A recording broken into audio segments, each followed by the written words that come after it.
Hello friends, कैसे हैं आप? आई होप आप सभी अच्छे होंगे। चलिए आज की स्टोरी शुरू करते हैं।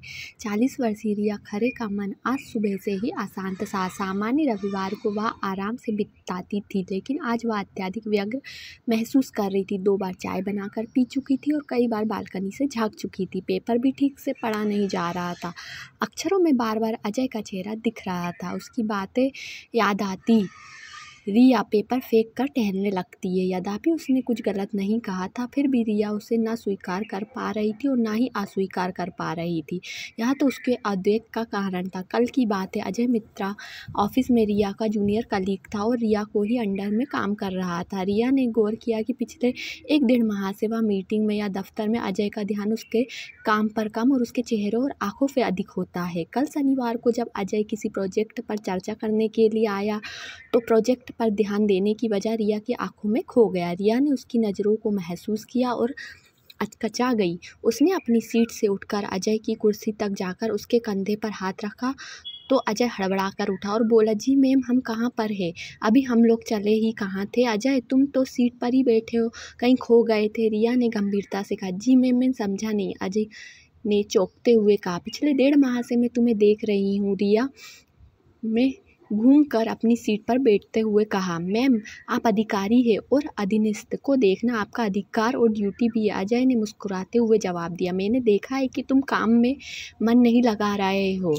रिया ने झिझकते हुए कहा। मैम, पिछले माह का बेस्ट एम्प्लॉय मुझे ही आपने चुना था, याद है ना? अजय हंसते हुए बोला। हाँ सही है, लेकिन मैंने देखा है कि मीटिंग्स में या यहाँ मेरे दफ्तर में भी तुम्हारा ध्यान मुझ पर ही रहता है। रिया ने कठिनाई से कहा। मैम, सर्विस मैनुअल में ऐसा कुछ गलत नहीं किया गया है। ना मैं आपसे बदतमीजी से बात करता हूँ, ना ही उलझता हूँ, ना ही अधिक छुट्टियाँ मांगता हूँ, ना ही आपको घूरता हूँ और ना ही आपके साथ गलत संकेत करता हूँ। फिर इनमें दोष क्या है? मेरी अपनी पर्सनल चॉइस है। मैं अधिक विवश तो नहीं कर रहा कि आप मुझे चाहे, संभव की नहीं है। एक सीनियर अधिकारी उम्र में 10 वर्ष छोटे अपने कनिष्ठ कर्मचारी से प्रेम करे, डिग्निटी का सवाल है। लोग क्या कहेंगे?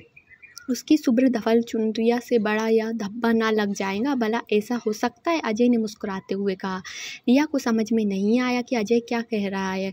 अजय से कहा, ठीक है, अब तुम जाओ। कोई निर्णय ना ले पाने की स्थिति में कोल्ड कॉफ़ी मंगवाई और अपनी कोहनियों को मेज पर टिकाकर चेहरे की दोनों हथेलियों में फंसा लिया। जाते हुए अजय की पीठ देखते हुए उलझन में पड़ गई। रविवार की शाम होते होते उसने एक कठोर निर्णय ले लिया। यह निर्णय लेते ही उसका मन का सारा तनाव, व्यग्रता और उलझनें भर में तिरोहित हो गई। उसने हल्के मूंग के पराठे, टमाटर धनिए की चटनी बनाई और अपना फेवरेट सीरियल देखते हुए समाप्त किया डिनर। सुखद नींद से सो गई। सोमवार को रिया हल्का मेकअप किया, पसंदीदा साड़ी पहनी और ऑफिस के लिए निकल गई। ऑफिस में प्रतिदिन के विपरीत जब काफ़ी देर तक अजय केबिन में नहीं आया तो रिया को इंटरकॉम पर उसके टेबल का नंबर डायल किया। ऑफिस असिस्टेंट ने आकर अनुपस्थिति स्टाफ की लिस्ट दी, जिसमें अजय का नाम सबसे ऊपर था। रिया चौंक पड़ी और इंटरकॉम रख दिया।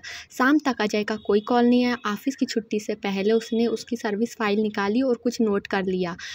मल्टी स्टोरी बिल्डिंग में फ्लैट नंबर 3 की डोरबेल कई बार बजाने के बाद दरवाज़ा खुला और अंदर से अजय का मरियल सी आवाज़ आई। मैम, आप यहाँ मेरे फ्लैट पे इस समय कैसे? ओ, मुझे लगा था कि तुमने इतनी सभ्यता होंगी कि अंदर बैठकर एक एक करके प्रश्न करोगे। रिया ने मुस्कुराते हुआ। सॉरी मैम, अचानक आपको देखकर मेरी बुद्धि ना जाने विलुप्त हो गई। आइए प्लीज़ अंदर आइए, यह कहकर वह किनारे हो गया। फ्लैट के अंदर प्रवेश करते ही रिया ने चारों तरफ देखा। जब तक उसने दृष्टि वापस अजय पर लाई तब तक अजय एक कुर्सी पर साफ करके, प्लीज़ बैठ जाइए मैम। अरे, जब आप आई गई हो तो बैठूंगी और चाय भी पीऊँगी, रिया ने कुर्सी पर बैठते हुए कहा। श्योर मैम, कहकर अजय किचन में घुस गया। कई पलों किचन में कुछ गिरने की आवाज़ आई तो रिया दौड़कर वहां गई। दृश्य देखकर उसका हृदय थक सा रह गया। चूल्हे पर चाय उबल रही थी, किंतु अजय फर्श पर निश्चेष्ट पड़ा हुआ था। उसके मुंह से रक्त की पतली सी धार बह रही थी।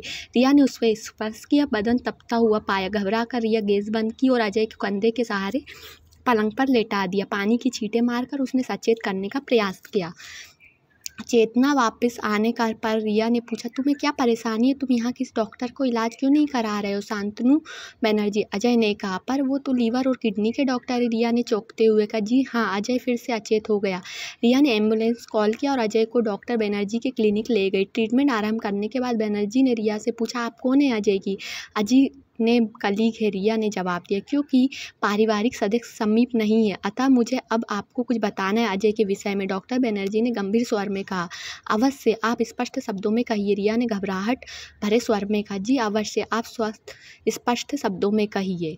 अजय ने मुझे बताया कि बचपन से उसके माता पिता से अलगाव है। माँ उसे लेकर अलग हो गई, बाद में माँ की दूसरी शादी हो गई। सौतेले बाप ने 8 वर्ष की उम्र में उसे घर से निकाल दिया। तब से इधर उधर काम करता रहा और पढ़ता रहा, क्योंकि वह पढ़ने में कुशाग्र था, इसलिए यूनिफॉर्म और बुक्स मिल जाती थी और फीस माफ़ हो जाती थी। फिर उसकी नौकरी यहाँ लग गई। अब सुनिए महोदय, 1.5 माह पहले की जाँच में पता चला है कि अजय को लीवर सिरोसिस स्टेज पर है, लेकिन इलाज के अभाव में बढ़ रहा है। हैदराबाद और मुंबई में इलाज संभव। 2 से 2.5 महीने में सफल इलाज के बाद एकदम फिट हो जाएगा। 4 माह बाद अब अजय पूरी तरह स्वस्थ हो गया तो एक दिन अस्पताल के बगीचे में बनी बेंच पर रिया का हाथ अपने हाथों में लेकर बोला, मैम आपने मुझ पर लाखों रुपए खर्च कर दिए, इस पर उपकार को कैसे चुकाऊंगा। रिया ने मुस्कुराते हुए कहा, बहुत आसान है अजय। तो फ्रेंड्स, ये तो थी हमारी आज की स्टोरी। आपको अच्छी लगी तो प्लीज़ चैनल को लाइक, सब्सक्राइब और शेयर कीजिए। Thank you.